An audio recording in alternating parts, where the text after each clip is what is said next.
here the next week. And that's why we're joined by Chief Meteorologist Kevin Robinson. You guys working hard there in the Weather Center. This is a cross-country event, not just here in Cincinnati. Yeah, that's what makes it so potentially historic in the sense that when you think about it just in the scope and the number of people that are going to be impacted, the intensity of the storm, travel, infrastructure in the south where they could have over an inch of ice accumulation. Luckily, we're not dealing with any of that around here. Our forecast a little bit safer in the sense that we're talking upwards of maybe a foot of snow. I mean, we're no stranger to snow, obviously, here in the Ohio Valley, but you know, our typical winter storm, 4 to 6 inches of snow is usually where we're at. Maybe we can get somewhere up to 9, but when you start talking about just shy of a foot over a widespread area, yeah, this is a significant winter storm to be followed by some wicked cold coming in here. I thought we'd give us a little bit of a warm image before we dive into the deep freeze here as we catch the sun going down tonight. It is bitterly cold already here tonight.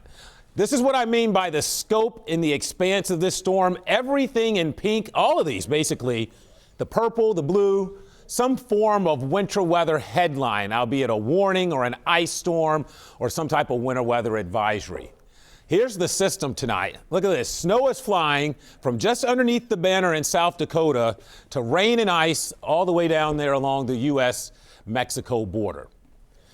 8 to 12 inches of snow, a good bet, most of the tri-state. Now, there could be some lower numbers along and southeast of Interstate 71 where a little sleet could try to mix in on Sunday afternoon. That's the only thing that really complicates the forecast. But either way, there's going to be a lot of wintry precipitation, a lot of wintry stuff falling from the sky this weekend. And with it as cold as it's going to be, it's here to stay. I think we will deal with effects from this system probably through at least the middle part of next week.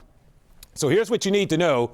Most of the snow arrives after about 2 or 3 tomorrow. This is a long duration event with major travel disruption here in the area.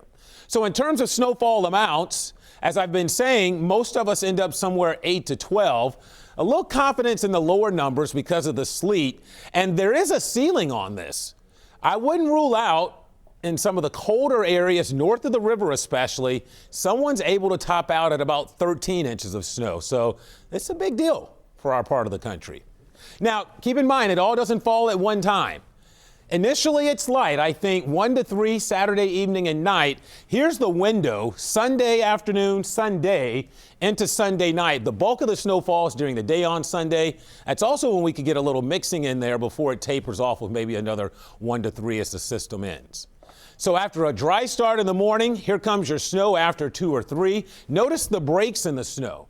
So it's not terribly heavy Saturday evening. Road conditions will gradually deteriorate.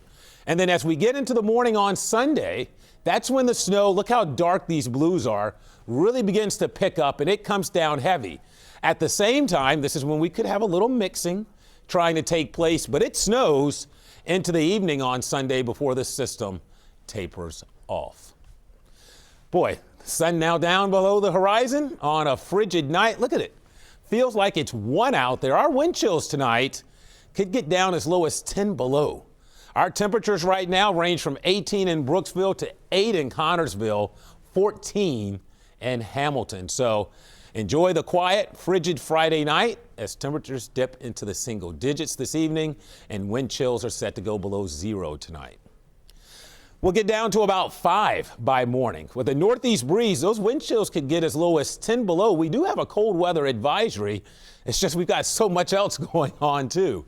14 for a high tomorrow. So even though the snow is light initially, remember, with the ground as cold as it is, everything's going to stick. Road conditions gradually deteriorate as we head into Saturday night and especially on Sunday. I do think at some point on Sunday, travel will likely become difficult to impossible across the area. There's your 7-day forecast.